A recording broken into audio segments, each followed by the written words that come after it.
بسم الله الرحمن الرحيم. الحمد لله رب العالمين، والصلاة والسلام على أشرف الأنبياء والمرسلين سيدنا ونبينا وحبيبنا وشفيعنا مولانا محمد وعلى آله وصحبه أجمعين. أما بعد، الحج أشهر معلومات، فمن فرض فيهن الحج فلا رفث ولا فسوق ولا جدال في الحج، وما تفعلوا من خير يعلمه الله. صدق اللہ العظیم. محترم حجاج حج کے سفر پر روانہ ہونے والے میرے بھائیوں اور بہنوں، آج کا یہ جو جلسہ حج کیمپ کے تعلق سے منعقد کیا گیا ہے، اس سے انٹرپرائزز والوں کی طرف سے یا یہاں بھٹکل کے اندر جو ہمارے حلر یحییٰ صاحب ہیں، ان کی طرف سے اس کا انعقاد ہوا ہے تاکہ ان کے گروپ میں جانے والے حجاج کرام کو خاص طور سے حج کے تعلق سے معلومات فراہم کی جائیں. پہلی بات ہمیں یہ جاننا چاہیے کہ ہم زندگی کا کوئی بھی کام جب بھی کریں، اس کام کے کرنے سے پہلے اس کے تعلق سے ہمیں معلومات پہلے ہونی چاہیے. ہم دنیا کی کوئی چیز اپنے پاس لاتے ہیں، اس کے استعمال کے طریقے جانتے ہیں. بازار سے کوئی موبائل خرید لیا، اس کے استعمال کے لیے اس کے ساتھ ایک چھوٹا سا بکلیٹ ہوتا ہے، یا پھر جو ہے یوٹیوب میں اس کے استعمال کے طریقے بیان ہوتے ہیں، تو ہم اس کو دیکھ کر کے اس کو استعمال کرتے ہیں. دوسری چیزوں کا بھی یہی حال ہے. حج کا یہ عظیم ترین سفر جو بڑا عشق و محبت کا سفر ہوتا ہے، ایک مومن کے دل کے اندر کعبۃ اللہ کے دیدار کی تمنا اور وہاں پر عبادت کی ادائیگی، پھر اس کے بعد مدینہ طیبہ کی حاضری، یہ ایک مومن انتہائی شوق سے انجام دیتا ہے. اور اس کی ادائیگی کی خاطر، اس سعادت کے حصول کے لیے وہ کبھی ایسا ہوتا ہے کہ زندگی بھر کی اپنی جمع پونجی کو اس کے لیے خرچ کرتا ہے. اتنی عظیم ترین پونجی، اتنا بڑا سرمایہ جب اس مقدس سفر کے لیے انسان خرچ کرتا ہے، تو اس کو اس سفر کے تعلق سے اور وہاں کے اندر وہاں ادا کیے جانے والے اعمال کے تعلق سے معلومات حاصل کر لینا اور اچھی طرح سے ان احکامات سے واقف ہونا ضروری ہے. اس سلسلے میں جماعتوں کی طرف سے 2 الگ الگ کیمپ منعقد کیے گئے. ہو سکتا ہے آپ میں سے بہت سے حضرات ان کیمپوں میں شریک ہوئے ہوں، وہاں پر آپ نے معلومات حاصل کر لی ہوں. لیکن حج کے مسائل کچھ ایسے ہیں جو مختلف النوع مسائل ہیں. ہمیشہ کوئی نہ کوئی مسئلہ ایسا پیش آتا ہے خود علماء کو کہ وہ خود اس کے تلاش کرنے کے لیے کتابوں کا سہارا لیتے رہتے ہیں. بہرحال اللہ کے نبی صلی اللہ علیہ وآلہ وسلم نے زندگی میں ایک مرتبہ حج فرمایا تھا، اور فرمایا تھا بلغوا عنی مناسککم خذوا عنی مناسککم لعلی لا القاکم بعد عامی ھذا. آپ نے فرمایا تھا مجھ سے حج کے احکامات سیکھ لو، شاید اگلے سال میری آپ لوگوں سے ملاقات نہ ہو. یہ اللہ کے نبی کے زبان مبارک سے نکلے ہوئے کلمات عالیہ ہیں. چنانچہ حضرات صحابہ نے اللہ کے نبی صلی اللہ علیہ وسلم کی حج کو محفوظ فرمایا.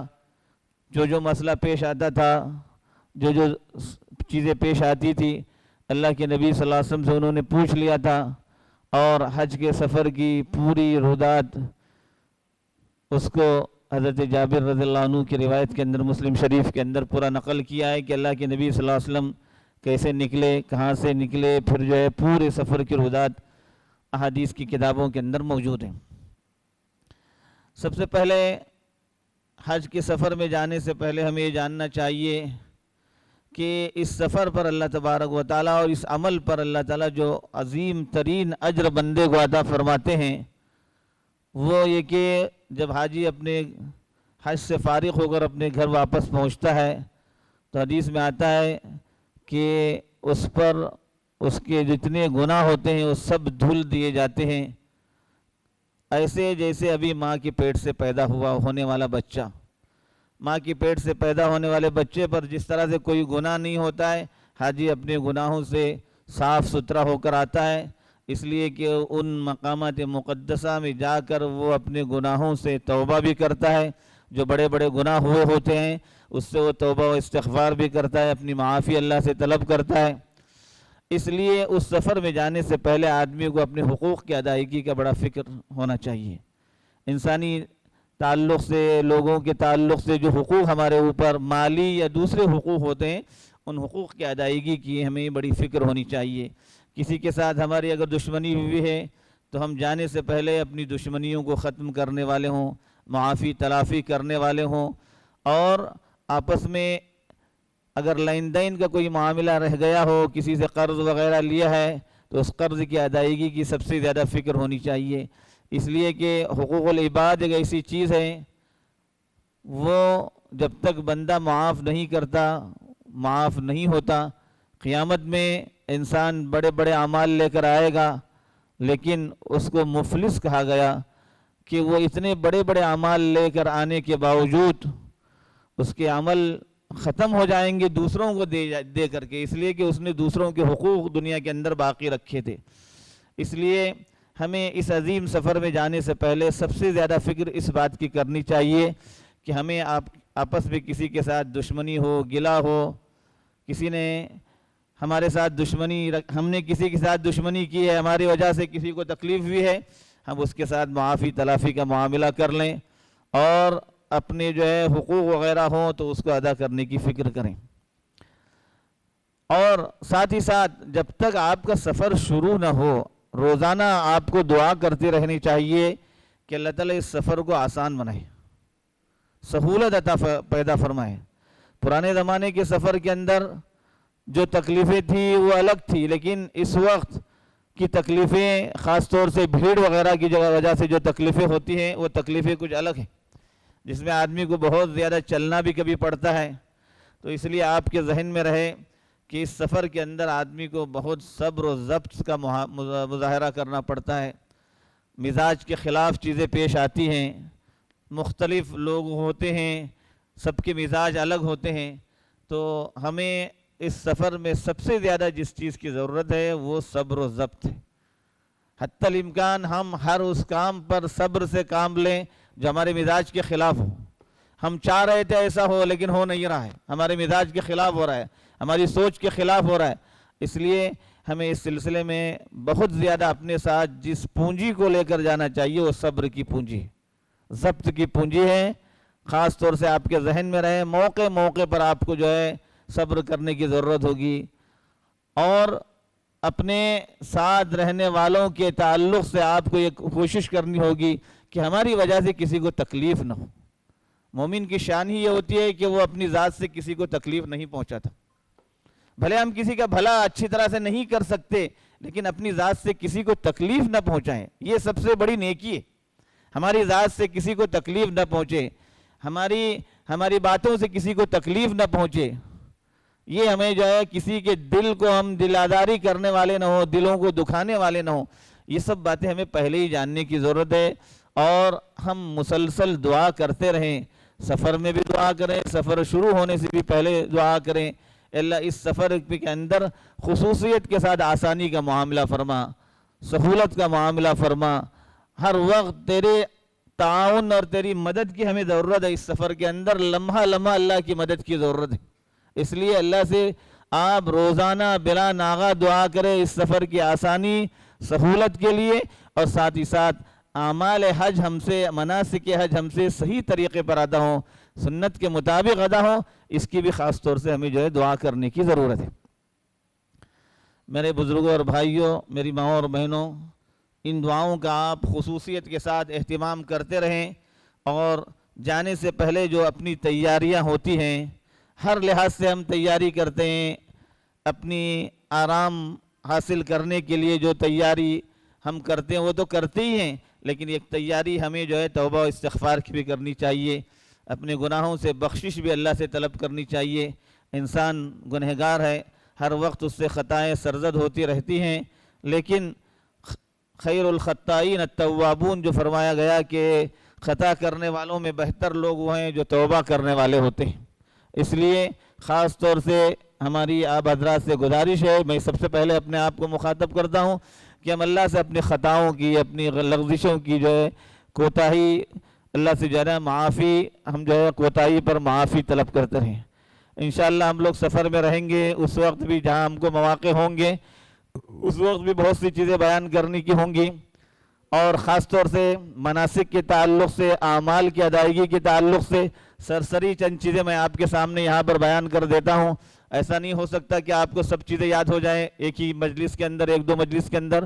آپ کے ساتھ اگر کوئی کتاب ہو حج کے موضوع پر لکھی ہوئی، کوئی کتاب کسی کے آپ کے پاس ہو، کسی اچھے عالم دین کی کتاب ہو جنہوں نے حج وغیرہ کیا ہو، تو یہ آپ کے لیے زیادہ مفید ہوگا کہ آپ پڑھیں، بار بار پڑھیں اس کو، تاکہ ذہن میں اچھی طرح سے بیٹھ جائے۔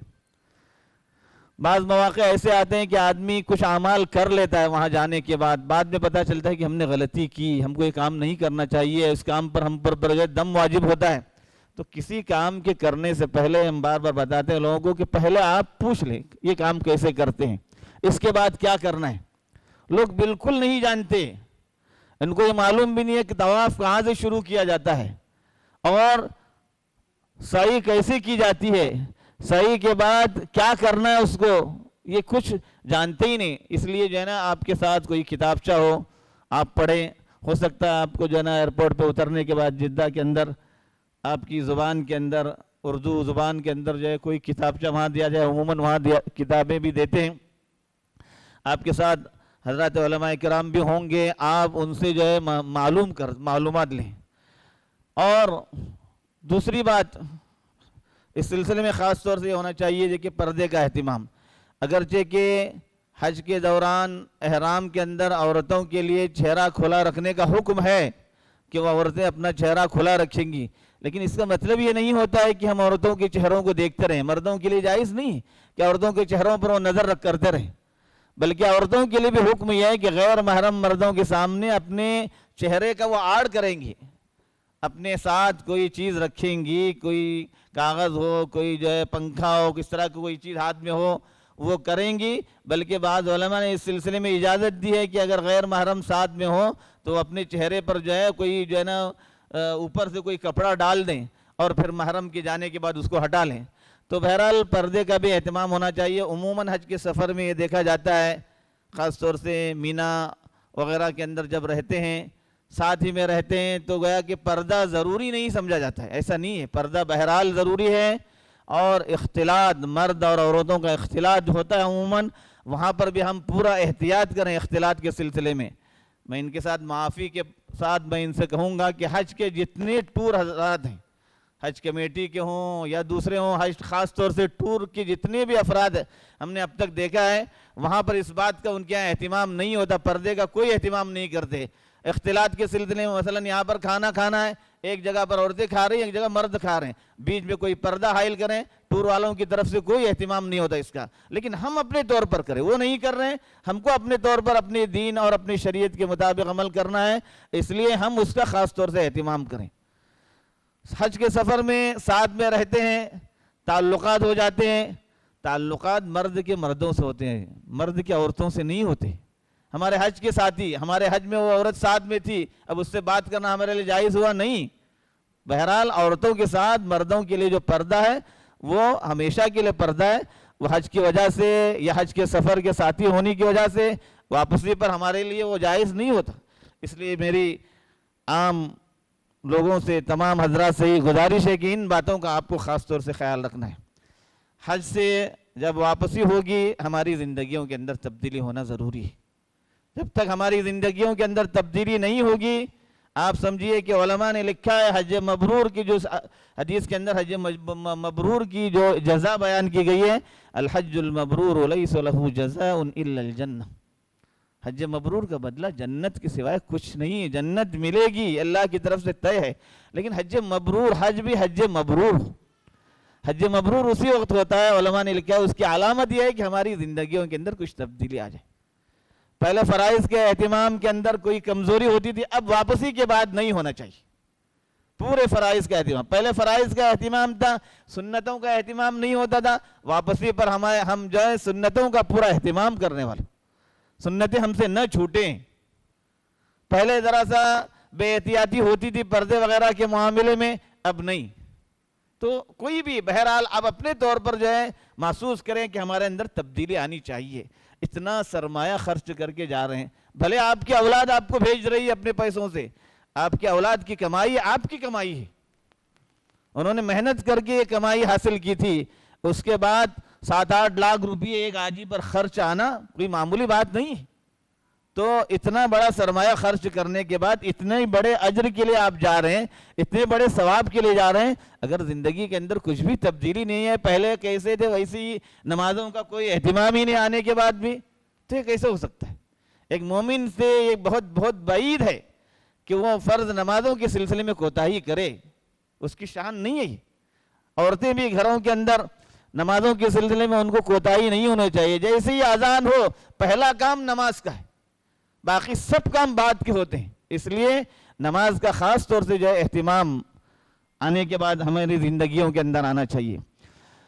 باقی سفر جو ہوگا آپ کا باقی آپ کے جو ہے سفر کے بھی سلسلے میں طریقہ کار, چونکہ ان کا ٹور کا ترتیب یہ ہے کہ پہلے یہاں سے آپ کو جو ہے نا مکے لے جائیں گے, تو مکے جائیں گے, اس کے بعد حج سے پہلے آپ کو مدینہ جانا ہے. انشاءاللہ ہم سبوں کو پہلے مدینہ جانا ہے اور پھر مدینے سے واپس پھر مکے آنا ہے. ذہن میں آپ کے بات رہے کہ یہ جو حج ہوگا ہم لوگوں کا حج تمتع ہوگا. اللہ کے نبی صلی اللہ علیہ وسلم سے جو حج منقول ہے, حج کی جو 3 شکلیں ہیں اس میں سے ایک شکل ہے حج تمتع کی. حج تمتع یہ ہوتا ہے کہ آدمی حج کے ایام میں, یعنی شوال کی 1 تاریخ سے حج کے ایام, حج کے مہینے شروع ہو جاتے ہیں, تو شوال کے بعد اگر کوئی آدمی عمرہ کر لیتا ہے اور پھر اسی سال وہ حج بھی کر لیتا ہے, تو یہ جو ہے نا 2 الگ الگ احرام پر وہ ادا کرنے کی وجہ سے یہ حج تمتع ہوتا ہے. حج تمتع بھی ہے, پہلے آدمی عمرے سے فارغ ہوتا ہے, پھر اس کے بعد 8ویں ذی الحجہ کو یا 7ویں ذی الحجہ کی رات کو حج کا احرام باندھتا ہے. اب یہاں سے ہم لوگ جائیں گے تو ذہن میں یہ بات رہے آپ کے کہ آپ تمتع طریقے پر حج کر رہے ہیں, یعنی پہلے آپ یہاں سے جو جائیں گے عمرے کا احرام باندھیں گے, عمرے کے احرام کے ساتھ آپ جائیں گے. گوا سے سب کی فلائٹ کہاں ہے مولانا؟ گوا سے آگے کہاں ہے؟ اچھا, بعض لوگوں کی یہاں پر یہ بیان کر رہے ہیں گوا سے حیدرآباد. تو آپ کے لیے یہ ہے کہ پہلے غسل سے جو ہے نا فارغ ہونا ہے. حج سے پہلے, عمرہ احرام سے پہلے جو غسل سنت ہے, غسل آپ اپنے گھر سے ہی کر کے چلے جائیں, کوئی حرج نہیں. اپنے گاؤں سے نکلتے وقت آپ غسل سے جو ہے نا فارغ ہو کر جائیں اور یہی کپڑے جو پہنتے ہیں عام کپڑے پہن کر جائیں. پھر آپ ہوائی جہاز پر سوار ہوں گے انشاءاللہ, تو گوا سے حیدرآباد لے جائیں گے یا گوا سے دوسری جگہ لے جائیں گے. وہاں پر اگر فلائٹ آپ کی 1 گھنٹہ 2 گھنٹہ رکتی ہے تو آپ کے ذہن میں رہے آپ کا احرام کا کپڑا آپ کے ہاتھ والی جھولی میں ہو. آپ الگ سے جو ہے کیس لے لیں, کیا کہتے ہیں اس کو, جھولا لے لیں, اس کے اندر احرام کے کپڑے لے لیں. پھر اس کے بعد وہاں اترنے کے بعد, حیدرآباد میں اترنے کے بعد انشاءاللہ, یا جن کو جہاں اترنا ہے وہاں اترنے کے بعد اپنے جو ہے یہ سلے ہوئے جو کپڑے ہم پہنے ہوئے ہیں ان کپڑوں کو ہم لوگ اتاریں گے اور احرام کی چادریں پہن لیں گے. ایک لنگی احرام کی جو ہے پہن لیتے ہیں جو سلی ہوئی نہیں ہوتی ہے, اور اوپر سے ایک جو ہے نا احرام کی چادر پہن لیتے ہیں. یہ مردوں کے حق میں. عورتوں کے لیے احرام صرف نیت میں ہے اور کچھ نہیں ہے احرام کے اندر. وہی کپڑے پہنیں گی عورت احرام کی حالت میں, کوئی دوسرا کپڑا نہیں ہے. بال کھلا رکھنا عام وقت میں بھی عورت کے لیے جائز نہیں ہے, حالت احرام میں بھی جائز نہیں. ہمارے علاقے میں جو کچی باندھتے ہیں نماز کے وقت, کچی احرام کی کوئی علامت نہیں, آپ کے ذہن میں رہے. آپ کچی باندھی ہوئی رہیں گی, کچی آپ جو ہے وہ باندھی ہوئی رہیں گی, آپ کے بال کھلے ہوئے نہیں رہیں گے. یہ حالت احرام کا بھی حکم ہے, دوسرے وقت بھی آپ کو حکم ہے. آپ یہ نہ سمجھے کہ کچھ آپ نے اتار دیا تو آپ کا احرام اتر گیا. نہیں, احرام نیت سے بنتا ہے, احرام نیت سے اترتا ہے. کپڑے آپ نے احرام اتارنے کی نیت سے آپ نے اتار دیا تب آپ کا احرام اتر گیا. دل میں آپ کی نیت تھی کہ ہم جو احرام اتار رہے ہیں، آپ نے جو ہے کپڑا اتار دیا، تب آپ کا احرام اتر گیا۔ آپ کے دل میں احرام اترنے کی نیت نہیں تھی، کپڑا بدلنا ہم کو، بہت میلا ہو گیا، یہ چادر بہت میلی ہو گئی، ہم دوسری چادر پہن رہے ہیں، تو احرام اترنا نہیں کہتے اس کو۔ تو احرام باندھتے وقت سنت یہ ہے کہ 2 رکعت جو ہے نفل پڑھی جائے، 2 رکعت نماز پڑھی جائے، اور اس میں مسنون یہ ہے کہ سورہ فاتحہ کے بعد پہلی رکعت میں سورہ کافرون پڑھا جائے اور دوسری رکعت میں سورہ فاتحہ کے بعد قل واللہ احد پڑھا جائے۔ نماز سے فارغ ہوئے آپ، احرام کے کپڑے آپ نے پہن لیے ہیں، ہم نے احرام کے کپڑے پہن لیے، لنگی پہن لی، اوپر سے چادر پہن لی، اور بقیہ پورے بنیان نکال دیا، انڈرویئر نکال دیا، سب نکال دیا، سر بھی کھلا ہے، اب بھی ہم احرام میں نہیں ہیں، نماز پڑھنے کے بعد بھی احرام میں نہیں ہوتے۔ جب تک آپ نیت نہیں کریں گے، تلبیہ نہیں پڑھیں گے کہ ہم جو ہے عمرے کی نیت کر رہے ہیں، لبیک اللہم بعمرۃ لبیک، اور پھر آپ تلبیہ پڑھیں گے پورا۔ جب تلبیہ آپ پڑھیں گے تب احرام میں داخل ہوں گے، یہ آپ کے ذہن میں رہے۔ جب تک تلبیہ نہیں پڑھیں گے، احرام کی نیت نہیں کریں گے، خالی کپڑے پہننے سے احرام نہیں ہوتا۔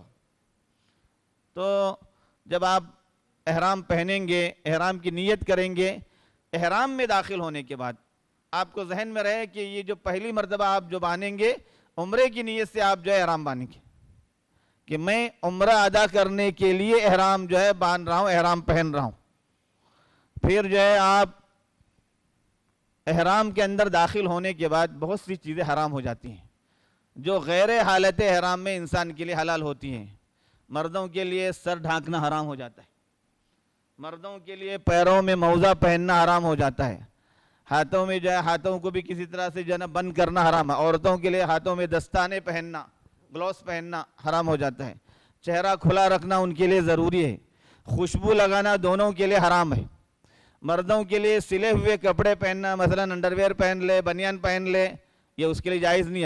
اب احرام کی جو ہے کھلی چادریں پہنا ہوا ہے جو سلی ہوئی نہیں ہے، جوتا آپ جو چاہے پہن لے، اتنا ہے کہ جو ہے ٹخنا کھلا ہونا چاہیے، پیچھے سے جو ٹخنا ہے ٹخنا کھلا ہونا چاہیے، اس لیے بہتر یہ ہے کہ کھلی چپل آپ پہن لیں، کوئی ضروری نہیں ہوائی چپل پہننا، کوئی احرام کی علامت نہیں ہے، یہ کوئی بھی چپل آپ پہن سکتے ہیں، مردوں کے لیے خاص طور سے بول رہا ہوں، عورتوں کے لیے تو پیر ڈھکا ہوا ہونا چاہیے۔ ہاتھ کے اندر دستانے عورتیں نہیں پہنیں گی، مرد عورت دونوں خوشبو نہیں لگائیں گے، اپنے سر کے یا بدن کے بال نہیں نکالیں گے، ناخن نہیں تراشیں گے، یہ حالت احرام میں منع ہے۔ خوشبو استعمال کرنا منع ہے، خوشبو کے صابن وغیرہ بھی استعمال نہ کریں حالت احرام میں، یہ منع ہے۔ ان چیزوں کو، جن حالت احرام میں جن چیزوں کا کرنا منع ہے، اگر کوئی آدمی کرتا ہے اور عمدن کرتا ہے تو اس پر دم واجب ہو جاتا ہے یا فدیہ واجب ہو جاتا ہے اس پر۔ تو فدیہ یا تو یہ ہے کہ آپ ایک جانور ذبح کریں، بکری ذبح کریں، یا پھر آپ جو ہے 3 دن کے روزے رکھیں گے، یا پھر جو ہے 6 مسکینوں کو کھانا کھلانا ہے 3 سا، 6 مسکینوں کو 3 سا جو ہے کھانا کھلانا ہے۔ اس طرح سے ان تینوں میں سے کوئی کام کرنا ہے حالت احرام میں، کوئی ایسا کام آدمی کر لے۔ حالت احرام میں منع چیزوں میں شکار کرنا منع ہے، کسی بھی جانور کا شکار کرنا۔ حدود حرم کے اندر حالت احرام میں آدمی ہو، حالت احرام میں نہ ہو، آدمی کے لیے شکار حرام ہے۔ مکے کے حدود حرم کے اندر جو درخت وغیرہ ہیں، اس کے پتوں کو توڑنا، اس کی ٹہنیوں کو توڑنا، یہ سب جو ہے ہمارے لیے حرام ہے۔ حتیٰ کہ وہاں پر پرندے وغیرہ ہوں تو پرندوں کو ہٹا دینا، وہاں سے بھگا دینا، یہ سب جو ہے منع ہے حالت احرام میں۔ احرام پہن کر کے جب ہم لوگ رہیں گے، جب تک اپنی منزل پر نہیں پہنچیں گے، پورے احرام کے اندر سب سے افضل ترین ذکر ہے تلبیہ، لبیک اللہم لبیک، لبیک لا شریک لک لبیک، ان الحمد والنعمت لک والملک لا شریک لک۔ مردوں کو بلند آواز سے پڑھنا ہے، عورتوں کو دھیمی آواز سے پڑھنا ہے۔ پورے سفر میں زیادہ تر یہی پڑھتے رہیں، درود شریف پڑھتے رہیں، دوسرے جو ہے اذکار آپ کو یاد ہوں پڑھتے رہیں۔ جب جو ہے جدہ ایئرپورٹ پر پہنچیں گے، ایئرپورٹ پر پہنچنے کے بعد عموماً وہاں بھی بھیڑ ہوتی ہے، اور کبھی 10 منٹ آدھے گھنٹے کا کام جو ہے گھنٹوں لگ جاتے ہیں۔ کبھی تو ان کی اپنی سستی کی وجہ سے ہوتا ہے، کبھی لوگوں کی بھیڑ کی وجہ سے ہوتا ہے. تو اس پورے سفر میں آپ کو جو ہے صبر سے کام لینا ہے اور تلبیہ مسلسل پڑھتے رہنا ہے. پھر وہاں کی جو کارروائی ہوتی ہے ایئرپورٹ کی، امیگریشن وغیرہ سے کارروائی کے بعد وہ لوگ وہاں پر بس پر بٹھا دیتے ہیں. گروپ ہوتے ہیں، گروپ کے ساتھ ان پورے گروپ والوں کو جو ہے بس پر بٹھا دیتے ہیں اور وہاں سے وہ جو ہے مکے کی طرف لے جاتے ہیں. مکہ لے جاتے ہوئے راستے میں ایک جگہ پر وہ روک دیتے ہیں. ان کے جو اپنے قانونی کام وغیرہ کاغذات وغیرہ پورے کرنے ہوتے ہیں، پاسپورٹ وغیرہ جمع کرنے ہوتے ہیں. پاسپورٹ تو آپ کا ایئرپورٹ ہی پر لے لیا جائے گا. ایئرپورٹ پر بس پر سوار کرتے ہوئے آپ کے ہاتھ سے آپ کا پاسپورٹ لے لیں گے. وہ جو معلم جس کو کہتے ہیں ان کے آفس میں آپ کا پاسپورٹ پہنچ جائے گا اور آپ کو کوئی کارڈ دے دیں گے، وہ آپ کے پہننے کے لیے کارڈ دے دیں گے جو آپ کے لیے علامت ہوگی، نشانی ہوگی. پھر وہاں سے مکے پہنچنے کے بعد جس ہوٹل میں آپ کو رہنا ہے، جس کمرے میں آپ کو رہنا ہے، اس ہوٹل میں آپ کو اتاریں گے. وہاں جو ہے جتنے دن رہنا ہے وہ ان کی طرف سے طے ہے کتنے دن آپ کو وہاں رہنا ہے. مکہ پہنچنے کے بعد اپنے ساز و سامان کو اپنی جگہ پر رکھنے کے بعد آپ کا پہلا کام یہ ہے کہ آپ عمرہ کی ادائیگی کے لیے حرم شریف میں پہنچ جائیں گے. حرم شریف جب ہم جائیں گے انشاءاللہ تو آپ کے ذہن میں رہے کہ مسجد حرام میں داخل ہوتے وقت وہی دعا پڑھنا ہے جو کسی مسجد میں داخل ہوتے وقت پڑھتے ہیں. بسم اللہ والصلاة والسلام علی رسول اللہ اللہم افتح لی ابواب رحمتک. یہ دعا پڑھ کر داخل ہوں گے. سامنے کعبۃ اللہ نظر آ رہا ہے، کعبۃ اللہ کو دیکھ کر دعا کرنا جو ہے سنت ہے. اور اس وقت میں لکھا ہے علماء نے کہ جو دعا ہوتی ہے، جو پہلی نظر کی جو دعا ہوتی ہے وہ فوری قبول ہوتی ہے. اس لیے خصوصیت سے جو ہے اپنے لیے سب سے قیمتی دعا جو ہو سکتی ہے وہ ہمیں کرنی چاہیے. ایک مومن کے لیے سب سے قیمتی دعا ایمان پر خاتمے کی دعا ہو سکتی ہے. اس لیے اس کا خاص طور سے اہتمام کریں. دعا کا اس وقت جب پہلی نظر ہو، آپس میں باتیں اور گفتگو نہ ہو، حرم شریف میں داخل ہونے کے بعد سب سے پہلی نظر جب کعبے پر پڑے وہ دعا ہم لوگ پڑھیں. پھر اس کے بعد جب مطاف میں آئیں گے طواف کرنے کے لیے، مطاف میں آنے کے بعد حجر اسود کے سامنے آ کر کے ہمیں کام کرنا ہے. مردوں کو اپنا جو ہے دہانہ کاندھا جو ہے کھلا کرنا ہے، احرام کو نیچے سے لینا ہے، بغل سے نکال کر کے بائیں کندھے پر ڈالنا ہے. اور پھر جو ہے ہمارا جو ہے بایاں حصہ کعبۃ اللہ کی طرف ہوگا، حجر اسود کی طرف ہوگا اور پھر جو ہے چلتے جائیں گے، چلیں گے. اگر جو ہے خالی جگہ ملے، موقع ملے تو مردوں کے لیے سنت یہ ہے کہ شروع کے 3 جو شوط ہیں، 3 پھیرے جو ہوتے ہیں شروع کے، ان پھیروں میں ذرا تیز چلے. عورتیں عام رفتار سے چلیں گی. تو یہ شروع کے 3 پھیروں کے اندر ذرا تیز چلنا اور 7 پھیروں کے اندر اس کا جو ہے کاندھا آدمی کا کھلا ہو، مرد کا. عورت کے لیے کچھ نہیں سوائے اپنے جو ہے عام طور پر جس طرح سے ہوتی ہے. اتنی بات رہے کہ طواف اور نماز میں فرق صرف اتنا بیان کیا گیا حدیث کے اندر کہ نماز میں گفتگو سے نماز باطل ہوتی ہے، طواف میں گفتگو سے طواف باطل نہیں ہوتا. باقی طہارت، ستر عورت، اپنا جو ہے پردہ وغیرہ، یہ پورا جو ہے نماز ہی کی طرح سے اس کا حکم ہے. ایک بال بھی عورت کا کھلا رہے گا طواف نہیں ہوگا، جیسے نماز نہیں ہوتی اس کی، جس طرح سے نماز نہیں ہوتی طواف بھی نہیں ہوگا. ہاں ضرورتاً ہم بات کر سکتے ہیں، کوئی ضروری گفتگو کرنی ہے کر سکتے ہیں. پورے طواف کے اندر جب حجر اسود سے شروع کریں گے تو واپس آنے پر ایک مرتبہ شوط پورا ہو جاتا ہے، ایک چکر ہو جاتا ہے. اس طرح سے جو ہے 7 پھیرے لگانا ہے. جب حجر اسود کے سامنے آئیں گے، موقع ہے حجر اسود کے قریب ہونے کا، بظاہر تو موقع نہیں ہے تو ہاتھ لگانے کا موقع ہو، نہیں تو کم از کم اس کی طرف اشارہ کریں گے اور یہ پڑھیں گے بسم اللہ اللہ اکبر، بسم اللہ اللہ اکبر.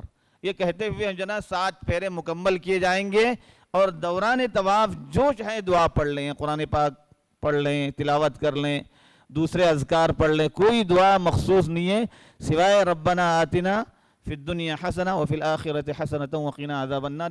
اس دعا کا بعض حدیث کے اندر ذکر آیا ہے کہ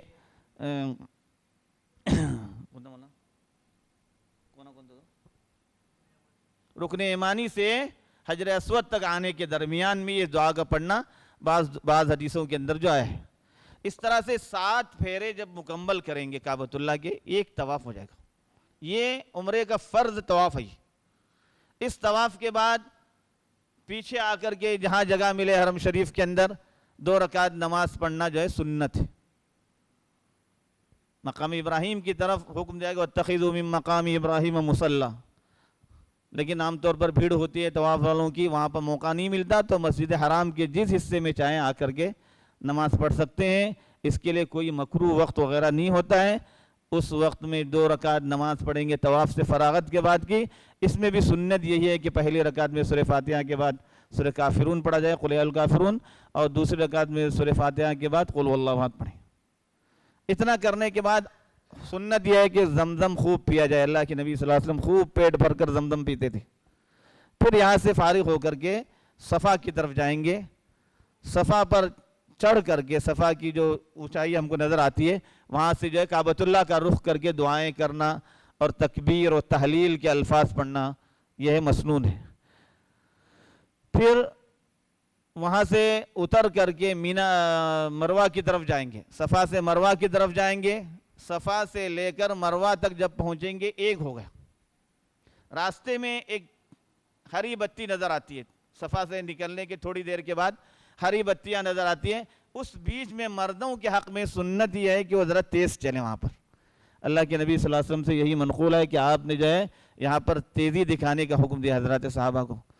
یہ صرف مردوں کے حق میں، عورتوں کے حق میں، یہ بھی یہاں بھی جو ہے وہ اپنی عام رفتار سے ہی چلیں گے، مرد ذرا تیز اکڑ کر کے چلیں گے یہاں پر۔ پھر جب اس ہری بتی سے شروع کریں گے، اس ہری بتی پر ختم ہو جائے گا، پھر اس کے بعد عام رفتار۔ پھر مروہ جب پہنچیں گے وہاں بھی سنت یہ ہے کہ کعبۃ اللہ کی طرف رخ کر کے تکبیر تحلیل کے الفاظ بار بار دہرائیں، دعائیں پڑھیں، کعبۃ اللہ کی طرف رخ کر کے دعائیں پڑھیں، اور پھر وہاں سے اتر کر کے پھر آپ آئیں گے۔ جب مروہ سے آپ صفا پر پہنچیں گے 2 ہو گیا، تو اس طرح سے آپ کو جو ہے نا 7 چکر لگانا ہے، یہاں سے وہاں جانا 1، وہاں سے واپس آنا 2، صفا سے شروع کر کے مروہ پر جو ہے 7واں چکر ختم ہو جائے۔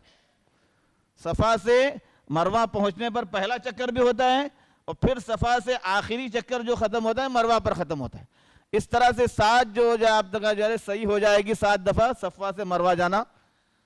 یہ غلطی مت سمجھے کہ صفا جا کر مروہ سے پھر صفا آنا، ایک نہیں، صفا سے مروہ جائیں گے 1 ہوا، مروہ سے صفا آئیں گے یہ 2 ہوا۔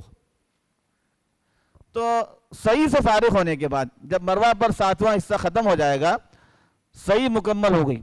صحیح مکمل ہونے کے بعد تیسرا رکن، پہلا رکن ہوا طواف، دوسرا رکن ہوا سعی، تیسرا رکن جو ہے احرام کی بات کر رہا ہوں میں، تیسرا رکن ہے آدمی کے لیے بال کا کاٹنا۔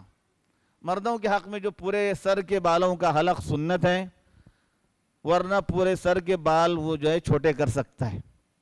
عورتوں کے حق میں یہ ہے کہ وہ اپنی چوٹی کے آخری حصے سے 1 پور کے بقدر بال کاٹیں گی، اور یہ بال کاٹنے کے لیے اپنے ساتھی سے بھی بال کٹوا سکتے، اس میں کوئی حرج نہیں،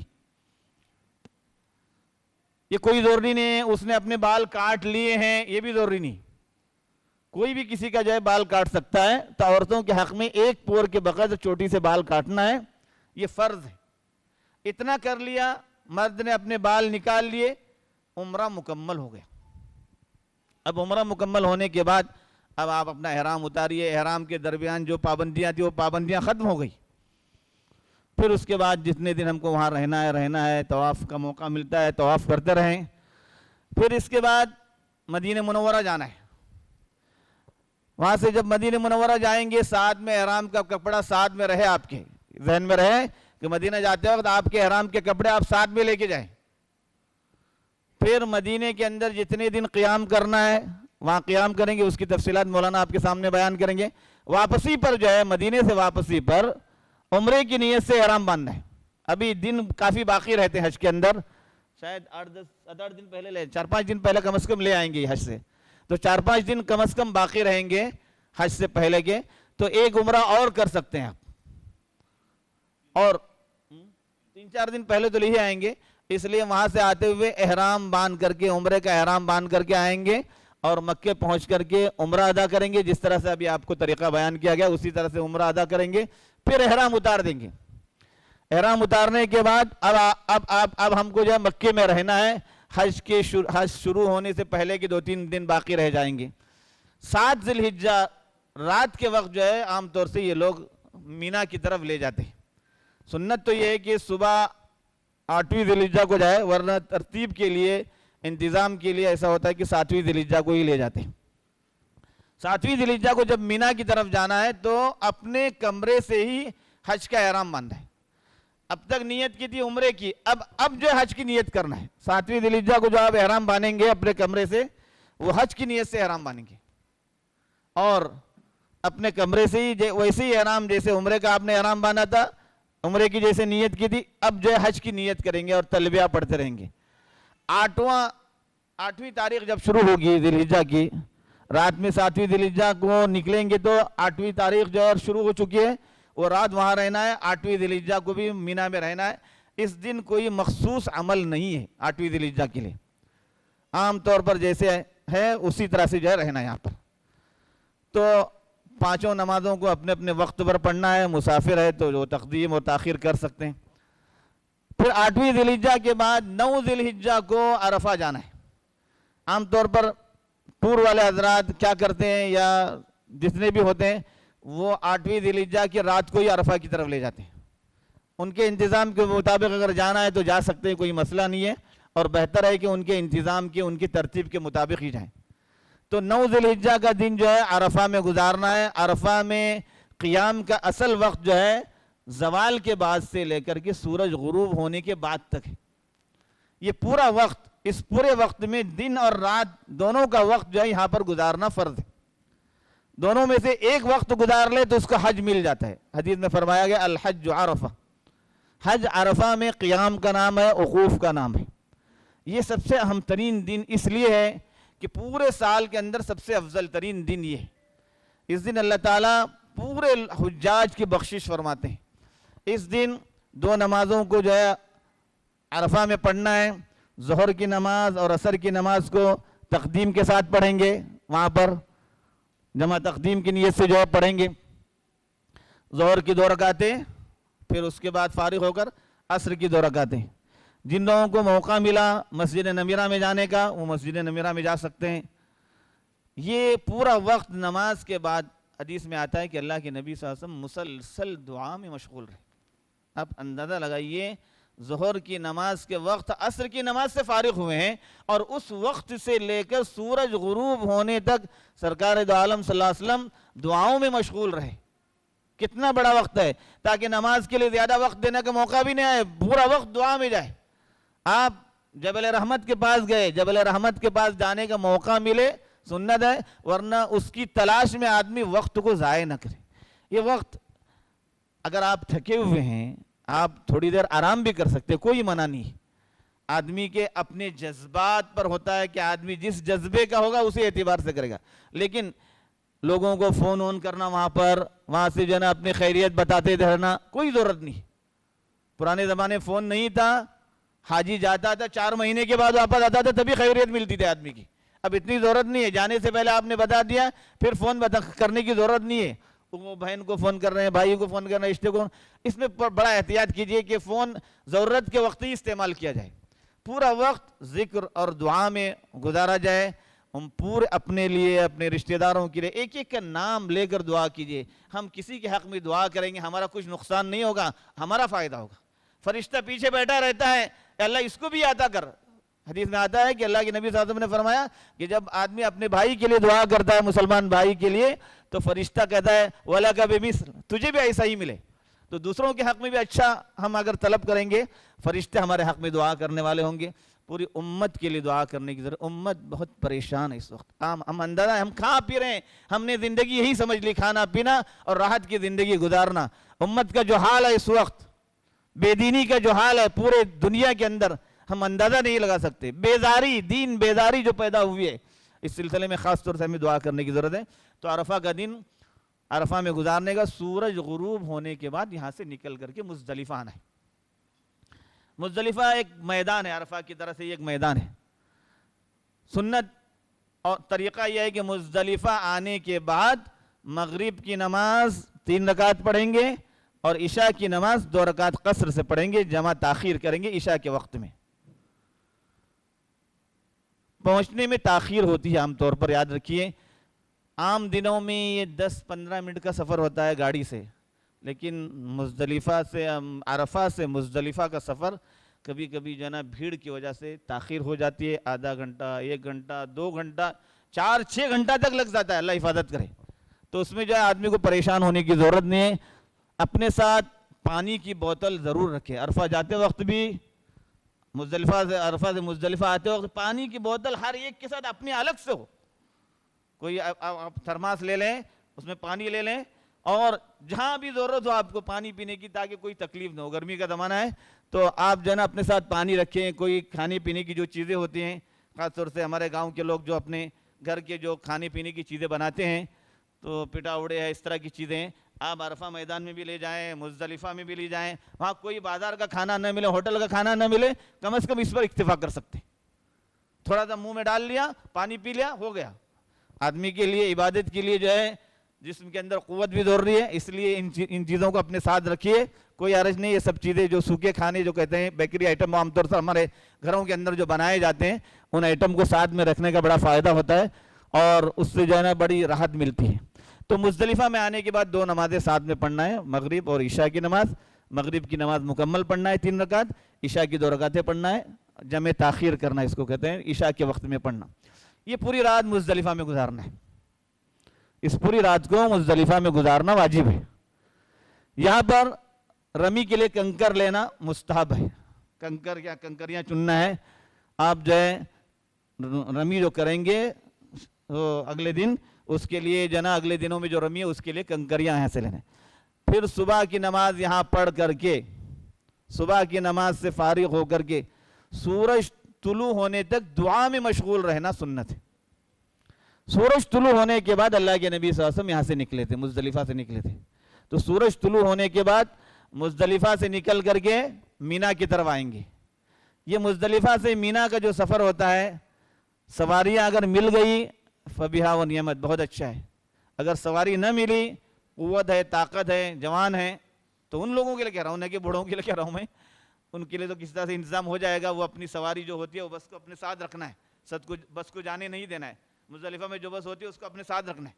مزدلفہ میں ایک بات آپ کو یاد رہے، مزدلفہ وہ جگہ ہے جہاں پر آدمی کے بچھڑنے کا زیادہ خطرہ رہتا ہے، خاص طور سے عورتوں کے لیے، کہ استنجا خانے کے لیے آپ جا رہے ہیں، استنجا کر کے واپس آنے میں آپ کا راستہ بدل گیا، وہاں ذرا خاص طور سے اپنے لوگوں کا خیال رکھیے۔ قریب میں استنجا خانہ ہے تو ایک آدمی کو مت بھیجیں، 2 آدمی ساتھ میں جائیں تاکہ ان کو صحیح راستے پر لے آئیں۔ عورتیں ہیں تو ان کو اکیلے نہ بھیجیں، بلکہ ان کے ساتھ جو ہے کوئی 1-2 آدمی چلے جائیں۔ پھر وہ اپنے جہاں پر بیٹھے ہوئے ہیں اپنے ساتھ میں بیٹھیں، وہاں جس طرح سے عبادت کرنا ہے، جو عبادت کے لیے کوئی مخصوص نہیں ہے، جو بھی آپ کو آ رہا ہے ذکر پڑھیے۔ سبحان اللہ پڑھنا آ رہا ہے، الحمدللہ، اللہ اکبر، لا الہ الا، تلبیہ تو مسلسل پڑھنا ہی ہے، لبیک اللہم لبیک۔ اور پھر قرآن پاک کی تلاوت ہے، درود شریف ہے، کلمہ لا الہ الا اللہ، جو بھی ہے پڑھتے رہیں، زبان پر مسلسل جاری رہیں۔ اگر تھوڑی دیر آرام کرنا ہے مزدلفہ کی رات میں تو یہ بھی اچھا ہے، اس لیے کہ اگلے دن 10 ذی الحجہ کو حج کے بہت سے اعمال ادا کرنے پڑتے ہیں۔ صبح کی نماز سے فراغت کے بعد سورج طلوع ہونے تک دعا کر کے پھر سورج طلوع ہوتے ہی مزدلفہ سے نکل کر کے مینا پہنچنا ہے۔ مینا پہنچنے کے بعد جو کام ہے یہ 10ویں ذی الحجہ ہے۔ 10ویں ذی الحجہ کو بہت سے کام کرنے پڑتے ہیں۔ سب سے پہلا کام رمی کرنا ہے، جمر عقبہ کی رمی کرنا ہے۔ 3 جمرات ہیں، جمر اولا، جمر وسطیٰ، جمر عقبہ، اسے سمجھے یہ جمر اولا، جمر وسطیٰ، جمر عقبہ۔ جب آپ مینا سے ایسے آئیں گے اس جمرے کو رمی نہیں کریں گے، اس جمرے کو بھی رمی نہیں کریں گے۔ آخری جو جمرہ ہے جس کو جمر عقبہ کہتے ہیں، جس کی رمی کے فوراً بعد مینا ختم ہو جاتا ہے، اس آخری رمی جمرے پر 7 کنکر پھینکنا ہے، اللہ اکبر کہتے ہوئے پھینکنا ہے۔ جو ہاؤس بنا ہوا ہے، دائرہ بنا ہے، اس میں گرنا کافی ہے، اس کو کمبے کو مارنا نہیں ہے، وہ شیطان نہیں ہے۔ شیطان نے ان جگہوں پر سیدنا اسماعیل علیہ السلام کو بہکایا تھا، قربانی کے لیے جب ان کو اللہ کے نبی حضرت ابراہیم لے گئے تھے تو ان کو بہکایا تھا، تو اس پر انہوں نے جو ہے کنکر پھینکے تھے۔ اللہ کے آخری نبی محمد الرسول اللہ صلی اللہ علیہ وآلہ وسلم نے اس عمل کو کیا، اس لیے ہم وہ عمل کر رہے ہیں۔ تو آخری جمرہ جو ہے جمر عقبہ، اس پر رمی کرنا ہے، ایک ایک کر کے پھینکنا ہے۔ اب تک تلبیہ پڑھ رہے تھے، جیسے ہی پہلا اللہ اکبر کہیں گے تلبیہ بند، اب تلبیہ نہیں پڑھنا ہے۔ ہم شریعت کے پابند ہیں، اللہ کے نبی کے حکم کے پابند ہیں، جو اللہ کے نبی نے بتایا اسی کے مطابق کریں گے۔ اب تک تلبیہ پڑھ رہے ہیں، اس کے بعد تلبیہ نہیں ہم کو، تو اللہ اکبر اللہ اکبر اللہ اکبر کہتے ہوئے ایک ایک پتھر پھینکنا ہے۔ بہت مجبور ہیں، معذور ہیں، نہیں جا سکتے، تبھی دوسروں کو جو ہے نائب بنا سکتے ہیں، ورنہ آپ خود جائیں یہ زیادہ بہتر ہے۔ تو وہاں وقت جو ہے بتا دیں گے، کس وقت میں جانا ہے، کس طرح سے جانا ہے، وہاں ہم لوگ انشاءاللہ ساتھ میں رہیں گے، وہاں پر ترتیب بنائیں گے کیسے بنانا ہے، لیکن آپ کے ذہن میں رہے پہلے دن جمرہ عقبہ کی رمی کرنا ہے۔ اس رمی سے فراغت کے بعد دوسرا کام جو ہے متمتع حج کرنے والوں کو اپنے جو ہے دم دینا ہے، جانور کی قربانی کرنا ہے۔ عموماً بینک میں پہلے سے بھر چکے ہوتے ہیں پیسہ، بہتر یہ ہے کہ وہاں جانے کے بعد آپ اپنے نام سے جو ہے وہ بینک کے اندر پیسہ جمع کر دیں، تمتع نام کے اپنے نام سے، تو وہ قربانی آپ کی طرف سے ہو جائے گی، ان کو وکیل بنا دیا آپ نے، وہ آپ کی طرف سے کریں گے۔ تو جمرہ عقبہ کی رمی کے بعد جانور کو ذبح کرنا یہ کام ہوگا۔ اب تیسرا کام جو ہوتا ہے وہ بال کاٹنا ہے۔ جیسے عمرہ کرنے کے بعد بال کاٹے تھے، اب بھی اسی طرح سے بال کاٹنا ہے۔ مردوں کے حق میں پورا حلق کرنا، پورے سر کے بال صاف کرنا، اور عورتوں کے حق میں وہی چوٹی کے آخر سے جو ہے ایک پور کے بقدر بال کاٹنا ہے۔ یہ فرض ہے۔ یہ اتنا کر لینے کے بعد کیا ہوتا ہے، تمام چیزیں ہمارے لیے حلال ہو جاتی ہیں۔ اب ہم وہ کپڑے اتار کر کے اپنے سلے ہوئے کپڑے پہن سکتے ہیں، خوشبو لگا سکتے ہیں، ناخن تراش سکتے ہیں، سب کچھ کر سکتے ہیں، لیکن ایک چیز حرام ہے، اپنی عورت کے قریب نہیں جا سکتے، بیوی کے قریب نہیں جا سکتا۔ اب بھی جمرہ عقبہ کی رمی ہوئی، جانور کی قربانی پہلے ہی ہو چکی ہے، بال بھی کاٹ لیے، احرام اتار دیا۔ عام طور سے لوگ کیا سمجھتے ہیں، احرام اتار دیا سب کچھ ہو گیا، سب جائز نہیں، بیوی ابھی بھی حرام ہے، ابھی بھی بیوی کے قریب نہیں جا سکتے۔ اب یہاں سے آپ فارغ ہو کر کے مکہ مکرمہ جانا ہے ہم لوگوں کو۔ مکہ مکرمہ پہنچ کر کے طواف افاضہ کرنا ہے۔ یہ حج کا فرض طواف ہے۔ یہ طواف کا وہی طریقہ ہے جو پہلے آپ کو بتایا گیا، اسی طرح سے طواف کرنا ہے، 7 پھیرے، پھر 2 رکعت نماز پڑھنا ہے۔ طواف سے فارغ ہونے کے بعد پھر سعی کرنا ہے، یہ حج کی سعی ہے۔ یہ سعی بھی پہلے جیسے بتائی گئی سعی کرنا ہے۔ ان کاموں سے فارغ ہونے کے بعد مکے میں رکنا نہیں ہے، واپس مینا آنا ہے۔ مینا آ کر کے رات گزارنا ہے۔ 10 ذی الحجہ مکمل ہو گئی، رات کا کوئی بھی وقت ہو گیا ہو، آدھی رات ہو گئی ہو، تب بھی آپ مینا میں رک نہیں سکتے، مینا سے مکے میں آپ رک نہیں سکتے، بلکہ آپ کو مکے سے واپس مینا آ کر رکنا ہے۔ مینا میں آپ رکیں گے، یہ رات گزاریں گے انشاءاللہ۔ اس کے بعد جو دن آئے گا وہ 11ویں ذی الحجہ ہوگا۔ 10 ذی الحجہ تک پورے کام ہو گئے، حج مکمل ہو گیا، تقریباً 2-3 عمل رہ گئے۔ 11ویں ذی الحجہ، 12ویں ذی الحجہ، 13ویں ذی الحجہ، یہ 3 دن۔ ان 3 دنوں میں 2 دن مینا میں قیام کرنا واجب ہے۔ اگر تیسرا دن بھی رکے یہ سنت ہے۔ جتنے دن مینا میں رکیں گے، 2 دن رکیے، 3 دن رکیے، ہر دن ان تینوں جمرات پر رمی کرنا ہے۔ پہلے اس کو 7 کنکر الگ الگ کر کے پھینکیں گے، اللہ اکبر اللہ اکبر کہیں گے، پھر اس کے بعد آگے بڑھ کر دعا کریں گے، پھر دوسرے جمرات پر رمی کریں گے، پھر آگے بڑھ کر دعا کریں گے، پھر تیسرے جمرے پر رمی کریں گے، بغیر دعا کیے ہوئے نکل جائیں گے۔ جمرہ عقبہ پر رمی کرنے کے بعد دعا کرنا نہیں، جمرہ اولا پر، جمرہ وسطیٰ پر رمی کرنے کے بعد دعا کرنا سنت ہے۔ تو 11ویں ذی الحجہ ہو، 12ویں ذی الحجہ ہو، 13ویں ذی الحجہ ہو، ان تینوں دنوں میں تینوں جمرات پر رمی کرنا ہے۔ ہر جمرے پر 7 کنکر الگ الگ کر کے جو ہے پھینکنا ہے، اس دائرے میں، اس حوض میں جو ہے پڑ جائے، اللہ اکبر اللہ اکبر کہتے ہوئے پھینکنا۔ اور پھر یہ ایام تشریق ہیں، یہ ان دنوں کے اندر تکبیرات سنت ہے، جو تکبیر ہم عید کے موقع سے پڑھتے ہیں وہ تکبیرات عید موقع سنت ہے۔ اتنا کرنے کے بعد فارغ ہو کر آپ جو ہے ہم لوگ آئیں گے، اپنے جو ہوٹل ہے وہاں پر رکیں گے۔ وہاں آنے کے بعد پھر ایک کام رہ جاتا ہے ہمارا، وہ ہے حجۃ الوداع، طواف وداع۔ طواف وداع کرنے وہ اس وقت کریں گے جب ہم کو اپنے وطن لوٹنا ہے۔ وطن لوٹنے سے پہلے ہم طواف وداع کر کے لوٹیں گے۔ طواف وداع کر کے، یہ آخری طواف ہے، کعبۃ اللہ کو آخری سلام ہے۔ مثلا ہم کو جو ہے صبح نکلنا ہے تو رات کے وقت ہی طواف کر کے، آخری وقت میں طواف کر کے ہم فارغ ہو جائیں گے۔ پھر طواف کرنے کے بعد مکے میں رکنا نہیں۔ یہ طواف تمام لوگوں کے لیے واجب ہے۔ اس طواف کے چھوٹنے پر آدمی کو دم دینا پڑتا ہے۔ اگر عورتوں کے اپنے مخصوص ایام ہوں، پیریڈ ہوں اس کے، تو ان عورتوں کے لیے یہ طواف فرض ہے، یہ طواف واجب نہیں ہے، یہ طواف ان پر سے ساقط ہو جاتا ہے۔ عورتوں کے لیے جاتے وقت اگر ان کے ایام ہوں، پیریڈ ہوں، تب بھی وہ احرام کی نیت کر کے جائیں گی، غسل کر کے احرام کی نیت کر کے جو ہے جائیں گی. یہ نہیں کہ میں وہاں جا کے احرام باندھتی ہوں، نہیں، میقات گزارنے سے پہلے احرام جو ہے باندھنا جو ہے فرض ہے، یہ فرائض میں سے ہے. تو یہ مختصر طریقہ ہے. اس کی مزید تفصیلات جب ہم انشاءاللہ ساتھ رہیں گے، ہر دن کے جو متعلق جو ہے جو تفصیلات بیان کر رہے ہیں، اللہ نے چاہا تو جو ہے وہاں پر بیان کریں گے. یہ مختصر سا یہ خاکہ میں نے آپ کے سامنے پیش کیا ہے. اللہ تعالی ہم سبوں سے جو ہے صحیح اعمال ادا فرمائے، مناسک ہم سبوں سے جو ہے صحیح ادا ہوں، اور اپنی مرضیات کے کام ہم سے لے لیں. آمین وآخر دعوانا.